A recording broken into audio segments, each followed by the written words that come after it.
ನೋಡಿ, ನಾನು ಡಿಗ್ರಿ ಮುಗಿಸ್ದೆ ವಿಪುರಂ ಕಾಲೇಜಲ್ಲಿ. ಡಿಗ್ರಿ ಮುಗಿದ ತಕ್ಷಣವೇ ನನಗೆ ಒಂದು ಸರ್ಕಾರಿ ಕೆಲಸವನ್ನು ನಮ್ಮ ಒಬ್ಬ ದೊಡ್ಡ IAS ಆಫೀಸರ್ ನಮ್ಗೆ ಗೊತ್ತಿರೋರಿದ್ರು ಕೆಲಸ ಕೊಟ್ಬಿಟ್ರು. ಕೊಟ್ಟಿದ ತಕ್ಷಣ ನನಗೆ ಕೆಲಸಕ್ಕಿಂತಲೂ ಸೋಷಿಯಲ್ ಸರ್ವಿಸ್ ಮೇಲೆ ಜನ ಬಹಳ ಇಂಟ್ರೆಸ್ಟ್ ಇದ್ದಾಗ 99 ಡಿಸೆಂಬರಲ್ಲಿ ನಮ್ಮೂರಿನಲ್ಲಿ ಒಂದು ಗ್ರಾಮ ಪಂಚಾಯತಿ ಚುನಾವಣೆ ಆಯಿತು. ಊರಿನ ಹಿರಿಯರೆಲ್ಲ ಸೇರಿ, ನಮ್ಮ ಸ್ನೇಹಿತರು ಯುವಕರೆಲ್ಲ ಸೇರಿ ಚುನಾವಣೆ ಕಂಟೆಸ್ಟ್ ಮಾಡಬೇಕು, ನನಗಿಷ್ಟ ಇಲ್ಲ ಅಂದರೂ ನಾನು ಕಂಟೆಸ್ಟ್ ಮಾಡಿದೆ. ಇಷ್ಟ ಇರಲಿಲ್ಲ. ಆದರೂ ನಾನು ಬಲವಂತವಾಗಿ ಕಂಟೆಸ್ಟ್ ಮಾಡಿ ನಾನು ಕ್ಯಾನ್ವಾಸ್ಗೆ ಹೋಗಲಿಲ್ಲ. ಲಾಸ್ಟ್ ನಾಳೆ ಓಟು ಅಂದಾಗ ಹಿಂದಿನ ದಿನ ಹೋಗಿ ಮನೆಗೂ ಹೋಗ್ಬಿಟ್ಟು ನಮಸ್ಕಾರ ಹಾಕೊಂಬಂದೆ. ಅಷ್ಟಕ್ಕೆ ನನಗೆ ಅತಿ ಹೆಚ್ಚು ಮತಗಳಿಂದ ಗೆಲ್ಲಿಸ್ಬಿಟ್ರು. ಗೆದ್ದ ತಕ್ಷಣ ಉಪಾಧ್ಯಕ್ಷರಾದೆ. ತಿರ್ಗಾ 2ನೇ ಬಾರಿನೂ ಗೆದ್ದು ಅದೇ ಕ್ಷೇತ್ರದಲ್ಲಿ ಚೇರ್ಮನ್ ಸಹ ಆಗಿದ್ವಿ. ತಿರ್ಗಾ ನಾನು ಚೇರ್ಮನ್ ಇರುವಾಗ್ಲೇನೆ ಜಿಲ್ಲಾ ಪಂಚಾಯತಿ ಚುನಾವಣೆ ಬಂತು. ಅಲ್ಲೂ ಸಹ ನನ್ನ ಜನಗಳ ಒತ್ತಾಯದ ಮೇಲೆ ನಾನು ನಿಲ್ಲಿಸಿ ಗೆಲ್ಸಿಬಿಟ್ರು. ಗೆದ್ದ ಮೇಲೆ ಜಿಲ್ಲಾ ಪಂಚಾಯತಿ ಗೆದ್ದ ಮೇಲೆ ಕೂಡಲೇ ಉಪಾಧ್ಯಕ್ಷರು ಮಾಡಿದ್ರು, ಅಧ್ಯಕ್ಷರು ಮಾಡಿದ್ರು. ನಾನು ಇನ್ನು ಜಿಲ್ಲಾ ಪಂಚಾಯತಿ ಇರೋವಾಗಲೇ ದೇವನಹಳ್ಳಿ ಚುನಾವಣೆ ಬಂದಾಗ ಅಲ್ಲೇ ನನ್ನ MLA ಅಭ್ಯರ್ಥಿಗಳು ಸಹ ಜನ ಮಾಡಿದ್ರು 2008ರಲ್ಲಿ. ಅಲ್ಲೂ ಸಹ ಟಿಕೆಟ್ ಸ್ವಲ್ಪ ಮಿಸ್ ಆಯಿತು. ಆಮೇಲೆ ಕಂಟಿನ್ಯೂ ಆಗಿ ನಮಗೆ ಗೊತ್ತಿರೋರು ಬಹಳ ಹಳೆ ಪರಿಚಯದಂಥ ನಮ್ಮ ಮುಖಂಡಂಥ G. ಪರಮೇಶ್ವರ್ ಅವರು ಅಧ್ಯಕ್ಷರಾದರು 2017ರಲ್ಲಿ. ಸೊ ನನ್ನ ಕೂಡಲೇ ಸೆಕ್ರೆಟ್ರಿ ಮಾಡಿ ಅವ್ರ ಜೊತೆಲಿ ಇಟ್ಕೊಂಡು ಸಂಘಟನೆ ಮಾಡಿ ಇಡೀ ರಾಜ್ಯದಲ್ಲಿ. ರಾಜಕೀಯ ಗುರು ಅವರೇ ನಾನು ನಿಮಗೆ ಹೇಳ್ತೀನಿ. ಅದಕ್ಕಿಂತ ಮುಂಚೆ ನನಗೆ ಜಿಲ್ಲಾ ಪಂಚಾಯತಿಯಲ್ಲಿ ಟಿಕೆಟ್ ಕೊಟ್ಟಿದ್ದು CK ಜಾಫರ್ ಶರೀಫ್ ಅವರು. ಮೊದಲನೇ ಗುರು ಹೇಳ್ಬೇಕಂದ್ರೆ ಜಾಫರ್ ಶರೀಫ್ ಅವರೇ ನನ್ನ ರಾಜಕೀಯಕ್ಕೆ ಜಿಲ್ಲಾ ಪಂಚಾಯತಿ ಟಿಕೆಟ್ ಕೊಟ್ಟು ಗೆಲ್ಲಿಸಿ ಅಧ್ಯಕ್ಷರು ಉಪಾಧ್ಯಕ್ಷರು ಮಾಡಿದ್ದು. MLAಗೆ ಮತ್ತು ನನಗೆ ರಾಜ್ಯ ಮಟ್ಟದಲ್ಲಿ ಬೆಳೆಯೋಕ್ಕೆ ಕಾರಣ ಡಾಕ್ಟರ್ G. ಪರಮೇಶ್ವರ್ ಅವರು. ಯಾಕಂದರೆ ನನ್ನ ರಾಜ್ಯದ ಪದಾಧಿಕಾರಿ ಮಾಡಿದ್ರು. 2 ಸಲ ನನಗೆ B ಫಾರ್ಮ್ ಕೊಟ್ಟರು. ಆಮೇಲೆ ನನಗೆ 2 ಸಲ ಸೋತಾಗ ಇದೇ DK ಶಿವಕುಮಾರ್ ಅವ್ರಿಗೊಂದು ಸಲ ನಾನು ಬರ್ತ್ಡೇಗೆ ವಿಷಯ ಮಾಡ್ಕೋದಾಗ 2 ಸಲ ಸೋತಿದ್ದೀನಿ ಸರ್, ನಾನು ರಾಜಕೀಯ ಬೇಡ. ಇಲ್ಲ ನೀನು ರಾಜಕೀಯದಲ್ಲಿ ಇರಬೇಕು, ನೀನು MLA ಆಗಲೇಬೇಕು ಅಂತ ಅವರು ಮತ್ತು ನನ್ನ ಪರಮೇಶ್ವರ್ ಅವರು ಅವರಿಬ್ಬರು ಸಹ ನೀನು MLA ಆಗಲೇಬೇಕು ಅಂತ ಹಠ ಹಿಡಿದು ಅವರಿಬ್ಬರ ಒಂದು ಸಲಹೆ ಮೇಲೆಗೆ ನಾನು ದೇವನಹಳ್ಳಿಗೆ ಹೋದೆ. ದೇವನಹಳ್ಳಿ ಕೆಲಸ ಮಾಡುವಂತ ಅವರಿಬ್ಬರೂ ಸಹ ನನಗೆ ತುಂಬ ಪ್ರೋತ್ಸಾಹ ಮಾಡಿದ್ರು.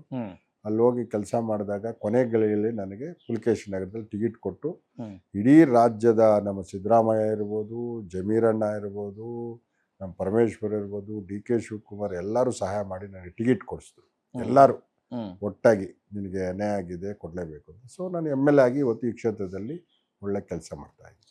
ರಾಜಕೀಯ ಜೀವನದಲ್ಲಿ ತಾವು ಎದುರಿಸಿರುವಂಥ ಸವಾಲುಗಳು ಯಾವ್ಯಾವ ಸರ್? ಎದುರಿಸಿರೋ ಸವಾಲುಗಳು ಅಂದರೆ ರಾಜಕೀಯ ಜೀವನದಲ್ಲಿ ಈಗ ರಾಜಕೀಯನೇ ಒಂದು ಸವಾಲು. ಯಾವುದೂ ಸುಲಭವಾಗಿ ಸಿಗೋದಿಲ್ಲ ಈಗಿನ ಕಾಲದಲ್ಲಿ. ಇಲ್ಲ ಸುಲಭವಾಗಿ ಸಿಗ್ಬೇಕಂದ್ರೆ ಇಲ್ಲ ಯಾರನ್ನ ಒಬ್ಬ ದೊಡ್ಡ ರಾಜಕಾರಣಿ ಮಗನಾಗಿರ್ಬೇಕು ಅಥವಾ ಇನ್ನೊಂದಾಗಿದ್ರೆ ಅದು ಸುಲಭವಾಗಿ. ಬಟ್ ನಮ್ಮಂಥವ್ರಿಗೆ ಸವಾಲೆ, ಪ್ರತಿಯೊಂದು ಮೆಟ್ಲು ಸವಾಲೆ. ಒಂದು ನಾನು 3 ಅಧ್ಯಕ್ಷರುಗಳ ಹತ್ರ ಜನರಲ್ ಸೆಕ್ರೆಟರಿಯಾಗಿ ಕೆಲಸ ಮಾಡಿದ್ದೀನಿ. 3 ಬಾರಿ MLA ಟಿಕೆಟ್ ತೊಗೊಂಡಿದ್ದೀನಿ. 10 ವರ್ಷ ಗ್ರಾಮ ಪಂಚಾಯತಿ ಅಧ್ಯಕ್ಷನ ಕೆಲಸ ಮಾಡಿದ್ದೀನಿ. 5 ವರ್ಷ ಬೆಂಗಳೂರು ಜಿಲ್ಲಾ ಪಂಚಾಯತಿ ಅಧ್ಯಕ್ಷನ ಕೆಲಸ ಮಾಡಿದ್ದೀನಿ. ರಾಜ್ಯ ಮಟ್ಟದಲ್ಲಿ SC ST ಪದಾಧಿಕಾರಿ ಕೆಲಸ ಮಾಡಿದ್ದೀನಿ. ಅನೇಕರ ನಮ್ಮ ಜಾಫರ್ ಶರೀಫ್ ಅವ್ರ ಹತ್ರ ಒಡನಾಡಿಯಾಗಿ ಕೆಲಸ ಮಾಡಿದ್ದೀನಿ. ಆದ್ದರಿಂದ ನನಗೆ ಎಲ್ಲ ಸವಾಲಾಗೆ ಸ್ವೀಕರಿಸಿ ನಾನು ಮಾಡಿರೋದ್ರಿಂದ ಇವತ್ತು ನಾನು ಈ ಮಟ್ಟಕ್ಕೆ ಬೆಳೆಯೋಕ್ಕಾಗಿದೆ. ಯಾವುದೂ ಸುಲಭವಾಗಿ ಸಿಗೋದಿಲ್ಲ. ರಾಜಕೀಯ ಕ್ಷೇತ್ರ ನಿಮ್ಗೆ ಆಸಕ್ತಿ ಕ್ಷೇತ್ರ ಆಗಿತ್ತಾ ಅಥವಾ ಅನಿವಾರ್ಯವಾಗಿ ಬಂದಿದ್ದ? ನನಗೆ ಸೋಷಿಯಲ್ ಸರ್ವಿಸ್ ಮೇಲೆ ಬಡವರಿಗೆ ಸರ್ವಿಸ್ ಮಾಡೋದು ಆಸಕ್ತಿ ಇತ್ತು. ಆಮೇಲೆ ಅದು ಅನಿವಾರ್ಯವಾಗಿ ನಾನು ರಾಜಕೀಯವಾಗಿ ಅದೇ ಕರ್ಕೊಂಬಂತು ನನಗೆ. ನಾನೇನು ಗ್ರಾಮ ಪಂಚಾಯತಿ ಮೆಂಬರ್ ಆಗಬೇಕು, ಜಿಲ್ಲಾ ಪಂಚಾಯತಿ ಆಗಬೇಕು ಅಂತಿರಲಿಲ್ಲ. ಅದು ಆ ಟೈಮಿನ ಪರಿಸ್ಥಿತಿ ನನಗೆ ಒದಗೂಡಿತು. ಆಗಲೇಬೇಕು ಅಂತೇನು ಇರಲಿಲ್ಲ. ಸೊ ಆಗಲೇಬೇಕು, ನಾನು IAS KS ಮಾಡಬೇಕು, IAS IPS ಆಗಬೇಕು ಅಂತ ಇದ್ದಿದ್ದು ನಾನು. ಆದರೆ ರಾಜಕೀಯಕ್ಕೆ ಎಳ್ಕೊಂಬಂದು. ಅಲ್ಲ, ಅದ್ರ ಪ್ರಿಪರೇಷನ್ ಹೆಂಗ್ ಮಾಡ್ತಾ ಇದ್ರಿ? ಅದು ಅಷ್ಟರೊಳಗೆ ಬಂದ್ಬಿಡ್ತು ಗ್ರಾಮ ಪಂಚಾಯತಿ ಮೆಂಬರ್ ಆಗೋದು. ಅದಾದ್ಮೇಲೆ ಆಗ್ಬೇಕು ಅಂತ ಅನಿಸ್ಲಿಲ್ವಾ? ಇದೇ ಒಂದ್ಸಲ ಆಗೋಯ್ತು. ಈಗ ಪ್ರತಿಯೊಬ್ಬರಿಗೂ ಕೂಡ ಸರ್ ಶಾಸಕರ ಆದ್ಮೇಲೆ ಒಂದಷ್ಟು ಎಲ್ಲರನ್ನು ಮ್ಯಾನೇಜ್ ಮಾಡಬೇಕು ಅನ್ನೋವಂಥದ್ದು ಬರುತ್ತೆ. ಕ್ಷೇತ್ರದಲ್ಲಾಗಿರ್ಬೋದು ಅಥವಾ ಪಕ್ಷದಲ್ಲಾಗಿರ್ಬೋದು, ಸರ್ಕಾರದ ಮಟ್ಟದಲ್ಲಿ. ತಾವ್ ಹೆಂಗ್ ಮ್ಯಾನೇಜ್ ಮಾಡ್ತಾ ಇದ್ದೀರಿ? ನನಗೆ ಮ್ಯಾನೇಜ್ಮೆಂಟ್ ವರ್ಡ್ಸ್ ಏನು ಅಷ್ಟೊಂದು ಚೆನ್ನಾಗಿ ಕಾಣಿಸ್ತಾ ಇಲ್ಲ. ನಾವು ಒಳ್ಳೆ ತನಾಗಿದ್ದು ಒಳ್ಳೆ ಕೆಲಸ ಮಾಡ್ತಿದ್ರೆ ನಮ್ಮ ಮುಖಂಡರುಗಳೇ ನಮ್ಮನ್ನು ಗುರುಸ್ತಾರೆ. ಹ್ಮ್ ಹ್ಮ್ ಹ್ಮ್ ನಾವು ಏನೂ ಕೆಲಸ ಮಾಡಿಲ್ಲ, ನಮ್ಗೆ ಅಧಿಕಾರ ಬೇಕು, ಅದು ಬೇಕು ಅಂದರೆ ಮ್ಯಾನೇಜ್ ಮಾಡಬೇಕಾಗುತ್ತೆ. ಹ್ಮ್.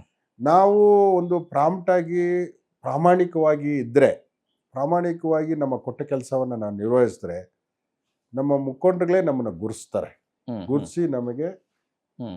ಅಧಿಕಾರ ಅಥವಾ ಒಂದು ಜವಾಬ್ದಾರಿಯನ್ನು ಕೊಡ್ತಾರೆ ಅಂತ ನನ್ನ ನಂಬಿಕೆ. ಎ.ಸಿ. ಶ್ರೀನಿವಾಸ್ ಅವರಿಗೆ ತುಂಬಾ ಖುಷಿ ಆದಾಗ ನೆನಪಾಗೋದು ಯಾರು, ತುಂಬಾ ದುಃಖ ಆದಾಗ ನೆನಪಾಗೋದು ಯಾರು? ದೇವರು. ನಾವು ವೆಂಕಟೇಶ್ವರ ಸ್ವಾಮಿನ ಜಾಸ್ತಿ ನಂಬ್ತೀವಿ. ಅಲ್ಲ, ಮನುಷ್ಯರಲ್ಲಿ ಸರ್, ದೇವ್ರು ಎಲ್ರಿಗೂ ಬೇಕು, ಮನುಷ್ಯರಲ್ಲಿ.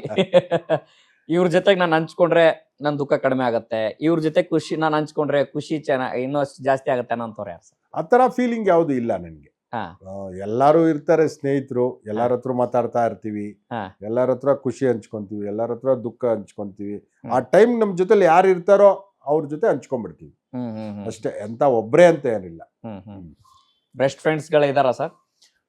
ಇದಾರೆ, ಅದನ್ನೆಲ್ಲ ಕೆಲವು ಎಲ್ಲಿಗೆ ಹೇಳಕ್ ಆಗೋದಿಲ್ಲ ಅಲ್ವಾ. ಒಬ್ರಿಗೆ ಹೇಳಿದ್ರೆ ಒಬ್ರಿಗೆ ಏನಾಗ್ತದೆ, ಈಗ ಹೇಳ್ಬಿಡ್ತೀವಿ ಎಲ್ಲಾ ಬೆಸ್ಟ್ ಫ್ರೆಂಡ್ಸೇ, ನನ್ನ ಹೆಸರು ಹೇಳಿಲ್ಲ ನೋಡಿ ಅವ್ರು ಹೇಳಿದ್ರು ಅಂತಾರೆ. ರಾಜಕಾರಣಿಗಳಿಗೆ ಅದೊಂದು ಸಮಸ್ಯೆ ಹೇಳಕ್ ಆಗಲ್ಲ ಅಲ್ವಾ. ನಮ್ಮ ಹೆಸರು ಹೇಳಿಲ್ಲ ಅನ್ನೋದು ಬರ್ತದಲ್ವಾ. ಎಲ್ಲರೂ ನಮ್ಮ ಜೊತೆಗಾರರೇ ಇರ್ತಾರೆ. ಈ ರಾಜಕೀಯದಲ್ಲಿ ಎಲ್ಲಾನು ಬೆಸ್ಟ್ ಫ್ರೆಂಡ್ಸ್ ಇಟ್ಕೊಬೇಕಲ್ಲ ನಾವು. ಅದಕ್ಕೆ ಒಂದ್ ಹೆಸರು ಎರಡು ಹೆಸರು ಹೇಳಕ್ ಹೋದ್ರೆ ಸಮಸ್ಯೆ ಆಗುತ್ತೆ. ಹೋಗ್ಲಿ, ನಿಮ್ ಬೆಸ್ಟ್ ಟೀಮ್ ಜೊತೆಗೆ ಫ್ರೆಂಡ್ಸ್ ಗಳ ಜೊತೆಗೆ ಎಲ್ಲರೂ ಚೆನ್ನಾಗಿದ್ದಾರೆ. ಅಲ್ಲ, ಟೈಮ್ ಸ್ಪೆಂಡ್ ಮಾಡೋದೇನಾರು ಇದೆಯಾ? ಇರ್ತದೆ. ಏನ್ ಟೈಮ್ ಅಂದ್ರೆ ಪೊಲಿಟಿಕಲ್ ಮಾತಾಡ್ತೀವಿ ಅಷ್ಟೇ, ಬೇರೆ ಇನ್ನೇನು ನಮ್ಗೇನೇನೇನು ಇಸ್ಪೀಟ್ ಆಡೋದು ಗೊತ್ತಿಲ್ಲ, ಜೂಜ್ ಆಡೋದು ಗೊತ್ತಿಲ್ಲ ಅಷ್ಟೇ. ಇನ್ನೇನಿದ್ರು ಇದೇ ಚರ್ಚೆ. ಎಣ್ಣೆದು ಯಾವೆಲ್ಲ rare rare. Okay. Habit. Okay.